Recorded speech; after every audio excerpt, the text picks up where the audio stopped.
ॐ भूर्भुवस्वः तत्सवितुर्वरेण्यं भर्गो देवस्य धीमहि धियो यो नः प्रचोदयात्।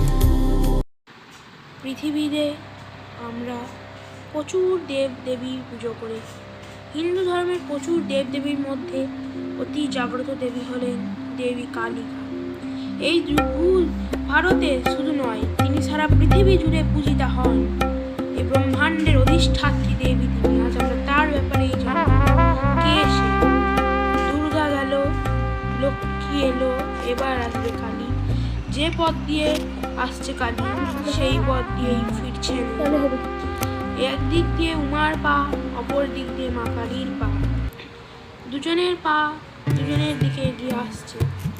মা যাচ্ছেন, আবার আসছেন অন্য রূপে। মা আসছেন পৃথিবীতে, আবার মাই যাচ্ছেন স্বর্গে। মা নিজের নানান রূপে পৃথিবীতে প্রত্যেকবার কোনো না কোনো দুষ্টের দমনে এসছেন। মা আমাদের পৃথিবীকে রক্ষার্থে প্রত্যেকবার নানা রূপে এসেছেন।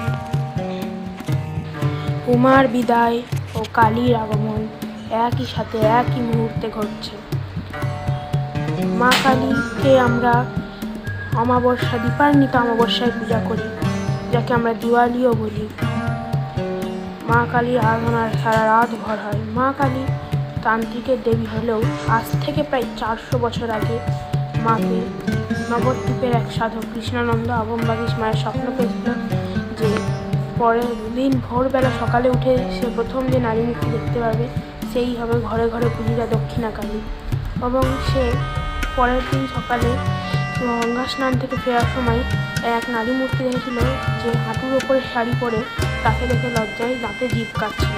তাই জন্য সেই রূপকেই তবে থেকে দক্ষিণা কালী রূপে পুজো করা হয়। এটা প্রথমে নবদ্বীপে এই পুজোর প্রচলন হয় এবং পরবর্তীকালে এই পূজাকে শান্তিপুরে নিয়ে আসা হয়। শান্তিপুরে মা আগমেশ্বরী এখনও পুজো হয়, পূজিত হচ্ছে আসছেন। এবং সেই মাকে পুজোর সময় আগের মুহূর্তেই চক্ষু দান করে 108টা ঢাক বাজিয়ে পুজো করা হয়।